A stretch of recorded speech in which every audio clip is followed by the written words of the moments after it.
বিসমিল্লাহির রহমানির রহিম। আমি এখন হিন্দু কালীপুর গ্রামের সমিতিতে আছি। আমার পাশে আছেন পল্লী সঞ্চয় ব্যাংক ও অ্যাক্টিভিটি খামারের সমিতির সম্মানিত সভাপতি পরিতোষ দা। উনি ঋণ নিছেন 1 লক্ষ টাকা। আর আমার সাথে আছেন ফজলুল হক সাহেব, উনি ঋণ নিছেন 1.5 লক্ষ টাকা। 1.5 লক্ষ টাকা ঋণ নিয়ে উনি কী করছেন ওনাকে একটু জিজ্ঞাসা করি। আচ্ছা ফজলুল ভাই, আপনি 1.5 লক্ষ টাকা ঋণ নিছেন আমাদের মরিচ ক্ষেত করছি, ছাগল মেলা কিনছি, একটা গরু কিনছিলাম, গরুটা মরে আছে গা। ওখানে আমি একটু ইয়ার মধ্যে আছি আর্থিক অবস্থা, কত বছর লাভবান আসলাম, দিতে পারছি না। আমার একটা বিয়া শাদি দিছি, তো ইয়াত আছি, আমি সময় পাই ইনশাল্লাহ ঋণটা দিয়ে দিব। আপনি 1.5 লক্ষ টাকা ইনভেস্ট করছেন মরিচ ক্ষেত করছেন ধান কয় ক্ষেত ক্ষেত? করছি, মরিচ ক্ষেত 3 ক্ষেত করছি। 3 ক্ষেত করছেন। এই বছর মরিচের অবস্থা কি দাম?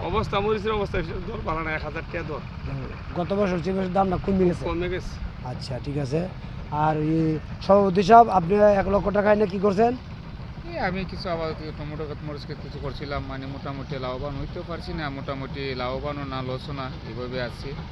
তা তো আনছিলাম, ঠিক আছে, 1 লক্ষ টাকা নিয়ে 50,000 টাকা দিয়ে দিছি রিটার্ন। আর 50,000 টাকা এখন আপাতত আছে, এখন ওই টাকাটা বাকি টাকাটা দিয়ে দিব, কিছুদিনের ভিতরে দিয়ে দিব।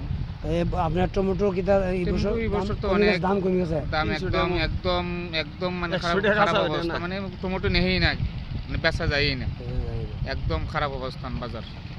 আচ্ছা ধন্যবাদ। এই যে আমার পাশে এই ফজলুল হক ভাই আর সভাপতি সাহেব পরিচিত আছেন। আমি ফজলুল হক সাহেবের যে মরিচ ক্ষেতের যে করছেন ওই মাঠ পরিদর্শনে দেখতে পেলাম, মরিচও দেখা যায় আছে ধরছে ভালো। দেখেন, আমরা এরকম সদস্যরে খামার যারা করে সবজি বাগান, তাদের জন্যই আমাদের এই সুযোগ সুবিধা।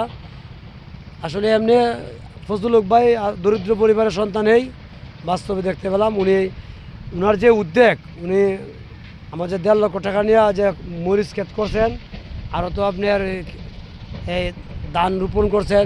একটা গরু আনছিল, গরুটা মারা গেছে। গরুটা মারা গেছে কিন্তু অসুখের কারণে না, এমনি হঠাৎ অসুখের কারণে চিকিৎসা করতে পারছেন না? না, চিকিৎসা করার সুযোগ পাওয়া গেছে না। কারণ কি? আমি হঠাৎ থেকে এমন একটা কি রোগ, এই রোগে মারা গেছে। জি। আচ্ছা ধন্যবাদ। তো ফজলুল হক ভাইয়ের কাছে আমার অনুরোধ থাকবে, আপনারা সমিতি যারা ঋণ খেলাপি আছে, আপনাদের ওই ঋণগুলো দ্রুত পরিশোধ করার জন্য। কারণ আমাদের এই পল্লী সঞ্চয় ব্যাংক সারা বাংলাদেশে ছড়িয়ে আছেন, আমাদের হাজার হাজার গ্রাহক। আমরা এই যে খেলাপি ঋণের জন্য উপর থেকে চাপ আসতেছে, কারণ খেলাপি ঋণ শুধু আমাদের ব্যাংকে না, যে কোনো ব্যাংকের সমস্যা। আপনারা সমিতি রানিং করেন, আপনাদেরকে পল্লী সঞ্চয় ব্যাংক থেকে সর্বোচ্চ সুযোগ সুবিধা দেওয়ার জন্য আমরা চেষ্টা করব। আর যারা খেলাপি সদস্য আছে, আর যারা আপনার এই ঋণ নেয়, সঞ্চয় করছে, সঞ্চয় জমা করে নাই, তাদেরকে একটু পরামর্শ করবেন। আজকে আপনারা একটা মিটিং করবেন, আপনার গ্রামের 10 একটা মিটিং আছে আজকে। ওই মিটিংয়ের মধ্যে বলবেন যে ডিপিএসের মাধ্যমেই সঞ্চয় করার জন্য, কারণ আমাদের সমিতির আপনাদের নিজেরাই, ঠিক আছে না? ধন্যবাদ আমাদেরকে সময় দেওয়ার জন্য সভাপতি পরিতোষ দা এবং ফজলুল হক ভাই। ফজলুল হক ভাই অত্যন্ত পরিশ্রমী মানুষ, কৃষক মানুষ। উনার যে ভাবনা চিন্তা, উনারা আরও টাকা পয়সা দিলে উনি খামার করতে পারবে, কারণ উনার অনেক অভিজ্ঞতাশীল মানুষ। ধন্যবাদ সভাপতি সাহেব ফজলুল হক ভাইকে।